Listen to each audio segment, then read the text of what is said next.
It's 6 o'clock Eastern Standard Time, and it's time for the Rethink with Veronica channel.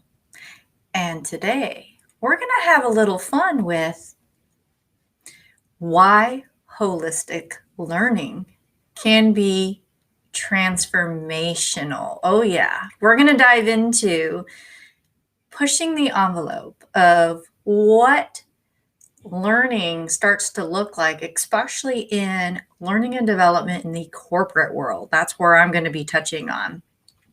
Those of you that have not yet, subscribe to my YouTube channel.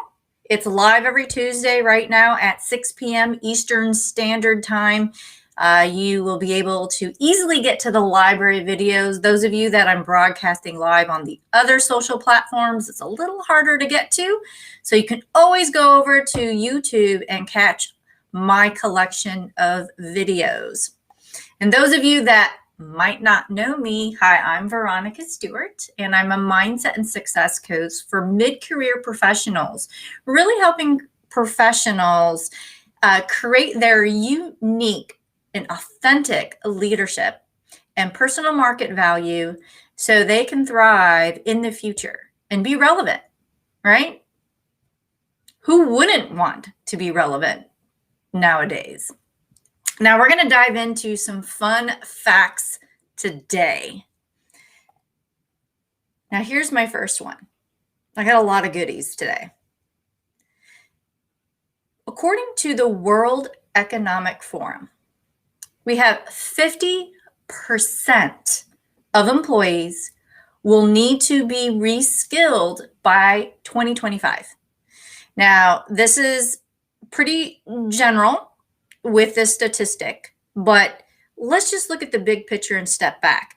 That's half of employees that are out there today. And you're probably wondering, are you one of them? Could I be talking to you? Now, those of you that are joining, hello, we are again talking about, as I see, I got a couple people, holistic learning can be transformational. And so we're all going to dive into what this really looks like. And I want to throw a couple of food for thought for all of you as we dive into the subject, because statistics is what's going to start opening up your minds to really think about what I mean by really shifting our thoughts when it comes to our learning and development. Now, here's another thing for you guys to think about. 63.3% of companies find it harder to retain than hire. Whoa, that's more than half. Now, here's another thing. Now, more than a third of those workers are actively searching, right? Or passively looking, however you want to term it. They are perusing out there, right? Call it window shopping or actively applying for jobs.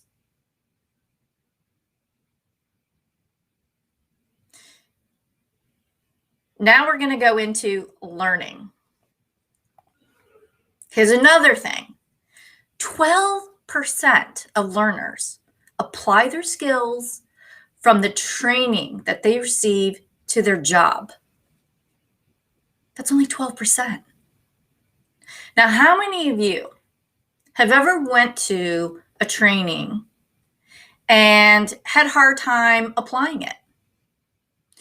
Or may have had issues just really kind of getting outside of your own self to apply that. Now, I've had that. I've actually spent thousands of dollars. Now, those of you that are watching right now, comment, or those watching the replay, let me know and share your experience too, because what I'm about to share, this is real stuff that happens. Now, I'm a high school science teacher by my first job ever. It's even what I went to school for, was to be a teacher. So I absolutely love learning. It's never been an issue with me.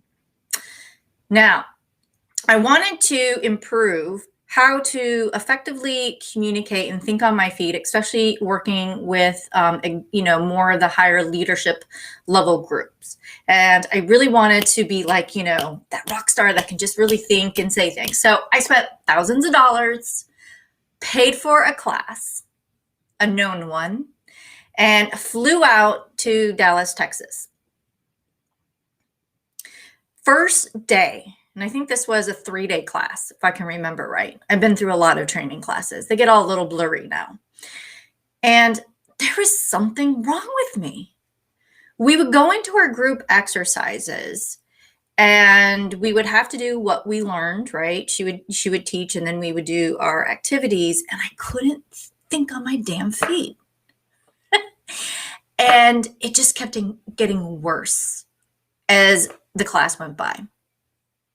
And then I went back to my room and I couldn't sleep because I couldn't get out of my head that I was in my head and that I was getting anxious. My emotions were getting to me. So it was almost like a compounded effect of me being anxious, getting all emotional, getting frustrated, and starting to do the self-talk in my head. So I had a lot of things going on. Now, I finished the class. I still have the things, but in truth, it never resonated, and I don't necessarily apply it all the time, because I think the one thing that I remember from that experience was that event, what I just described now, that how I was so anxious. And how many of you have ever been to a training class and because you couldn't create that connection and that stickiness, that you're just like, oh, I don't know if this was for me? Have you guys ever felt like that? I know I have. Now I'm going to get into some interesting things of what I mean by holistic learning and why it should be transformational. Now, when I talked about the learners of that 12% in companies of wanting to focus on reskilling, well, here's something. The soft skills, right, are core to business success. Now, any of you that are leaders out there and you're watching this, comment, let me know where you feel that your group is, or you see this as a common challenge, or any of you that are looking outside in. Now, me being an agile coach, I'm going to tell you right now, this was our main challenge. Every organization that I went into for the last, I don't know how many years, this is what caused the biggest strain, was the soft skill side, right? Those critical skill sets, and also mindset, as I jump into that as well, which is all about the people part. Most of the time that you get hired is really for process, right? And training when it comes to agile. Or those of you that maybe go in to teach other things, right? All these big consultants that charge gazillion dollars and they want process. That is great. And there's a lot of benefit if that's what you're needing. But if you have a people problem and you're really trying to transform your culture and the way they think, right, to help you deal with ambiguity, unforeseen challenges about the future, and really help being more innovative, all the skill sets are not going to work if people aren't here solid. And that's what I'm pointing out. Now, this is why. Okay, this is an interesting fact. 95% of our behavior and our feelings, which I didn't spell feelings correctly, yes, but you know what? I'm rolling with it. And response is habitual. And here's the other thing. It's driven by our subconscious. What do I mean by that? It's the part of our brain that isn't what we think is controlling our actions. It's the things that we can't control until we get a hold of that realization to start changing it beyond. So conscious is what we react on. And I teach a lot of this in other sessions, where subconscious is where a lot of your memories are stored. These are where your values, your beliefs, all those experiences. So what training class is going to change that? So think about it. 95% of our behavior and feelings, yes, that's supposed to be feelings, people, and response is habitual. So you wonder why 12% of learners probably don't apply the skills from training that they receive on their job. Are you seeing the direct correlation? Now, here's another thing. Part of those 95% skills and behaviors that I'm talking about, we're going to tap into something where it gets a little uncomfortable for all of us. And it's gotten uncomfortable for me as I've worked on my self-development and improvement. But the one thing that I could say today where why you even see me on social platforms talking is because I worked on my self-image. And what do I believe and tell myself? Now, here's the interesting thing about self-image, also self-esteem, is that it lessens a person's desire to learn and focus and willingness to take risks. So let's go back to the day I was an agile coach and all these transformations. And imagine all the companies out there that are trying to change and keep up with this ever-evolving world out there and all the disruption. That if you have all these people that you're not helping them work on their self-image and how they believe and see themselves, how is that impacting your learning and development programs? How is that impacting your ability to reskill all those 50% employees that are out there that we need to get to in 2025?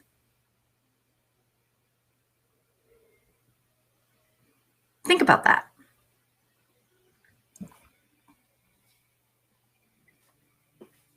I know I have been. Now, here's a fun thing also. 22% of remote workers have the biggest problem unplugging from work. And I have a great sheet that talks about work-life balance. And so we tend to talk about a lot of physical aspects of work-life balance. So being able to work from home, having a flexible schedule. Now, some are moving beyond. It's not like it's not happening out there. So I'm not going to, discount the efforts. But I always say there's no difference between personal and professional. And I truly mean that. Because work-life balance is about that. It's about you being able to separate between that or not, I should say. Or are you separating it? I'm saying this completely wrong. It's you separating the difference between work and personal, where sometimes that catches up to you. Now, I had this issue for many years. I started out, like I said, as a high school science teacher. And for me, that was extremely difficult when I first got into corporate world. And the reason why it was difficult for me is because in my classroom, yes, I had to act a certain way for the students to make sure that I was not using profanity or particular kind of language or conduct, right? However, I never felt that I could not be my goofy self, have fun with the kids, or worried really about having some kind of status with them. Never, ever acted like that in the classroom. I wanted to be as authentic and genuine as possible to help build that rapport and trust with them. When I got into corporate world, that bubbly 20-something-year-old pretty much got a slap in her face. And I still remember this to this day. when I had an older woman, a woman, basically said I was ditzy and that I did not have a brain. Now, mind you, I graduated from high school for 3 years because I was smart enough to beat the system. And I went to college to be a science teacher. I never thought that I was not smart by any means, but it hurt hearing this from a woman for whatever reason that she said it. When you're 20 something years old, going into a corporation, trying to reinvent yourself in a career, that hit your self-image. And from that moment, I started to look around and pay attention to how everyone else acted. And what did I do? I started separating and creating a split identity between the work Veronica and the Veronica that you saw after work, and started to be, this professional person. And it's like, have you ever looked in your closet? And I'm not saying that there are particular wardrobes that you have, but have you ever looked in your closet and divided it to where you have work clothes and then you have personal clothes?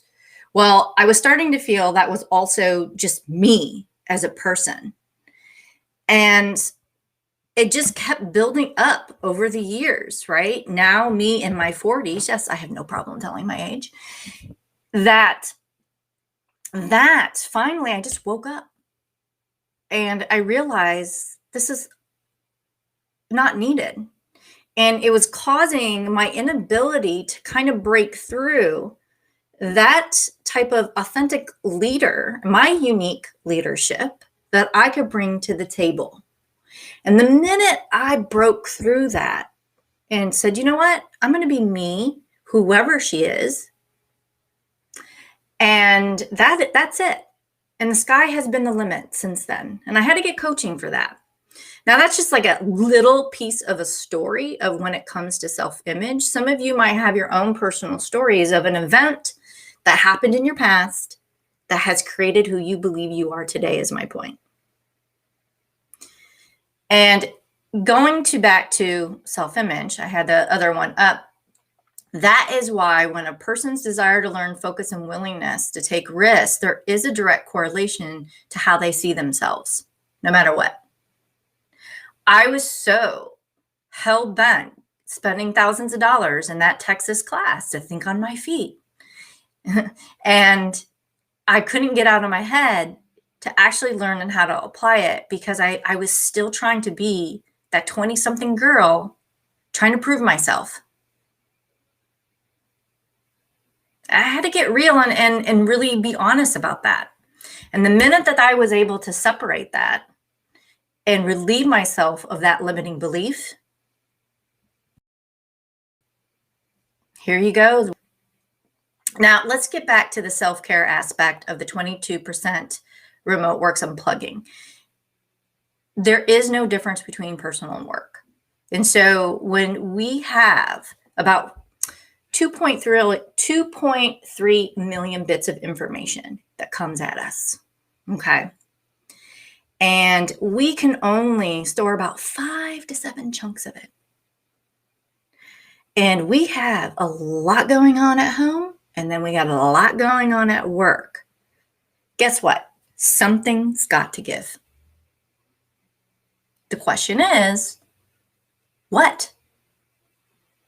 So we're fooling ourselves if separating our personal life or our personal being of how we see ourselves, because there is actually a direct correlation even with self-image and happiness and health, but that's a whole other subject on its own, of how work-life balance, this is extremely important.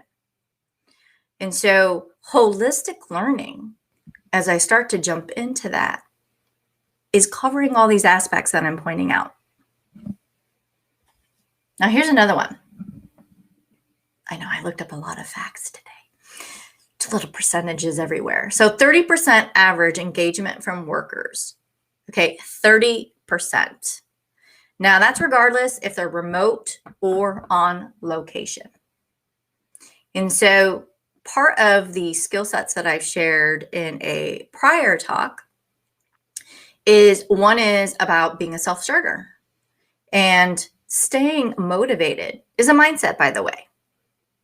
How many of you ever got demotivated? There's just something, you got frustrated or you're stuck, and now those of you being remote now or, doing things on your own, you might just end up going online, Facebook or LinkedIn, or maybe it's on the weekend or something else, and you start to binge watch on Netflix when you probably should be doing something else more productive. Now, we know that the most successful people actually live a goal-oriented life to help them stay on track. Again, mindset. So if 30% average engagement from workers, right, they're remote or on location, and we're not helping them with the way they think about things, regardless if it's personal or not, because remember, this is a being. Again, getting back to self-image,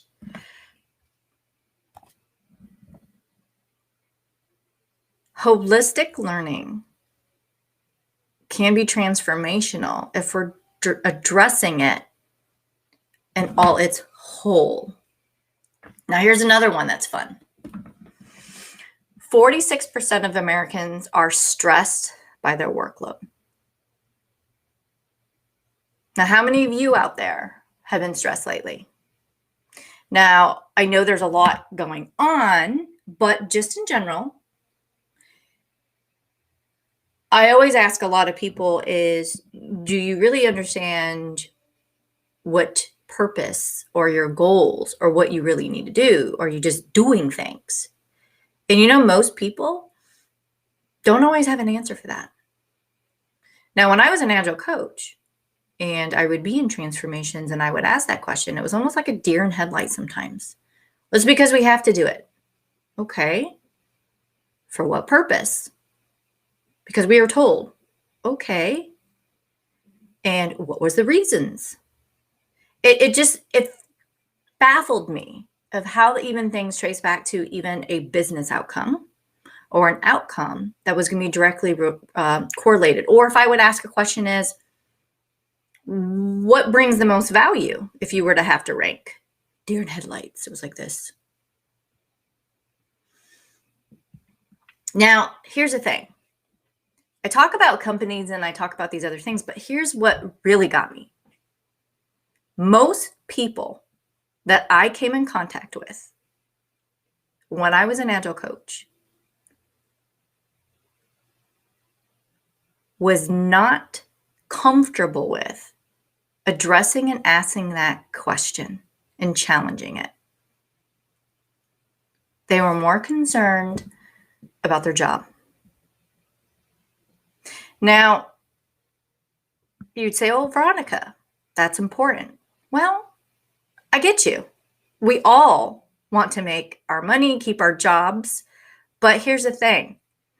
When I close the doors and I talk to management, the one thing that we all know that they're trying to do with employees today is empower them, getting them to speak up. I don't know why they're not speaking up.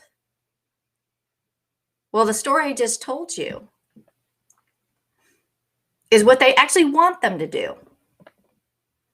Because why would a business want people focusing on things that aren't really driving the value and the results that they need for a business? Come on, think about it. This is why when I ask the question a lot of times with people is, if it was your money, what would you do? Kind of changes that. Now, let's get into the good thing about holistic learning. Holistic learning is about the mind, body, and spirit. This is one of the definitions, and there's a lot of them out there in truth. Now, this is also about each person finding their identity and who they are, right? This goes back to self-image and meaning and purpose, because the more comfortable of who you are in your skin, the way that you believe and approach things are going to change. I'm living proof for that. The minute that I started changing my language and the way that I said things or the way that I think about things. So for instance, I'm very mindful of when I talk about my abilities, if I should be or I can't. And I talk in terms of I am now. Because what I find is when I actually am talking negatively, I'm already sending out the message to my brain, to the universe, that I'm not capable. And the minute I change that, weirdly enough, my behaviors and the way that I started taking action started to change. It's crazy, but true. And so holistic learning takes all the elements, and there's a lot of aspects of it, but my point in it about holistic learning is really getting to look at everything from you as a whole, as a person, learning a skill set, thinking about your mind and where you are in your current state, right? Are you that girl like I was in Dallas that was learning something that was not being able to regulate her emotions, was distorting information, and really not in a space for learning? Because by the way, we don't learn when we are anxious and we have a lot of emotions. That actually is the worst state. Good ideas don't even come from that. You know that good ideas come from when you're in a relaxed state, by the way. And so all of this, your body, your health, how you think of things, there's a direct correlation. All of this is holistic learning. And when we start to really understand that when we're learning skill sets, in turn, it has a direct correlation to be transformational about you. It's almost like a de facto. When I went to get my NLP certification, and the first thing she said is, "You are the first client." I'm like, ooh, what does she mean by this? And she's absolutely correct, because everything that we did, we had to do on ourselves, and still doing. I'm still in my group. And I can say it has been transformational. And everything I share, I've actually done it myself. And yes, there might be parts of my personality and how I already had an outlook at life, because when the day I was introduced to Agile, I think my journey already started that change, in truth. But just something turned the corner when I started working on my mind. And I will tell you right now that I probably will keep on investing on that, in truth, because for me, holistic learning is not only learning some of those skill sets, but working on all of it.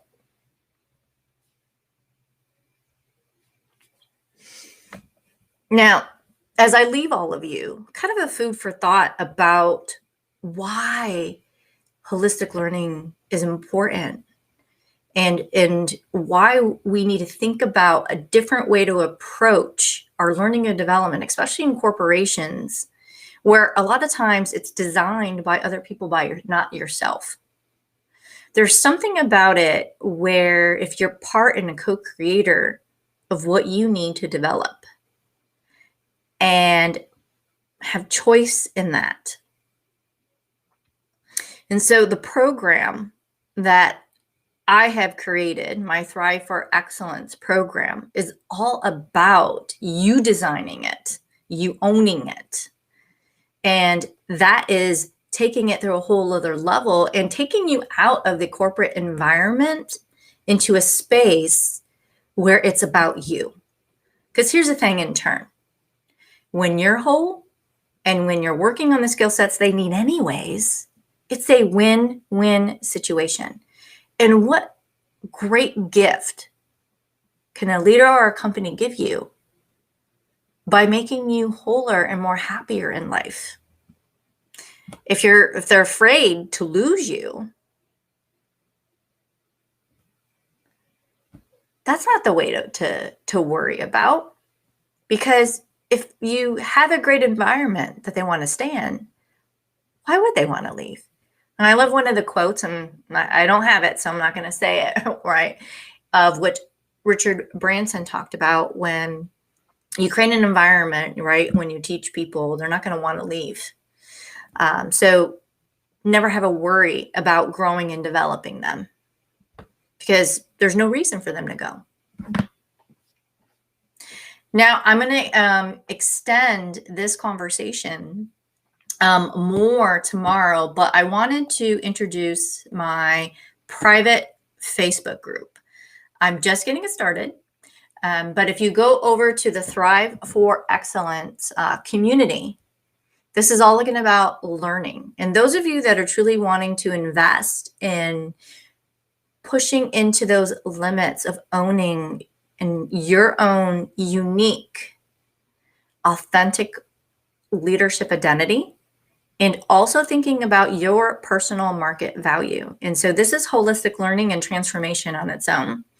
I'm going to have teachings inside that Facebook group where my YouTube channel and the one that I stream here is going to be a lot more of just talking about topics, but I'm really going to get into teaching things and really create a community of learning within there that's going to be close to my Thrive for Excellence program. So go over to the Facebook group, join it. If you are serious about taking ownership for your future. Yes, I am going to be particular. And here is the Game Changing Work Show. Tomorrow, Roxanne and I, at 10 a.m. on Wednesday, we are going to live talk about personal versus organizational transformation. Who do you think is the winner? Now, you probably already know the answer from me, but with somebody else in the discussion, some of you that are on my Facebook group and you don't know Roxana, she comes from a learning and development background. She's fabulous. She actually have done it for years in a law group there throughout Europe. So she has some really great points to bring to the table, her experiences as well. So her and I are going to dive into this. Of course, I'm going to share my experiences as an agile coach in transformations. So we are really going to take that whole circle, right? I think that's the right way to say it, right? But check it out. It will be on my Facebook personal profile, those of you that have been watching it. If not, you can go over to the Game Changing Work channel on YouTube there and subscribe as well. We have a whole library on that. So I'm going to wrap up. Again, I have my Facebook group that I'm gearing up. So that will have my teachings in there, where this is going to be more of the topic discussions, kind of seeding, so you guys get an idea of what we're going to be focusing on in the group. Now, next week, I will surprise you. I haven't really figured out what the subject. I try to keep in line with the Game Changing Work channel show. Some of the topics that I cover here. So then if you are watching both my personal show and that one, you at least have some similarities when it comes to topics. So I hope that you enjoyed today, and I hope you get you thinking about holistic learning and how it can be transformational. We got to change learning and development for the future. And there's no time like the present. I'll see you guys next week. Bye now.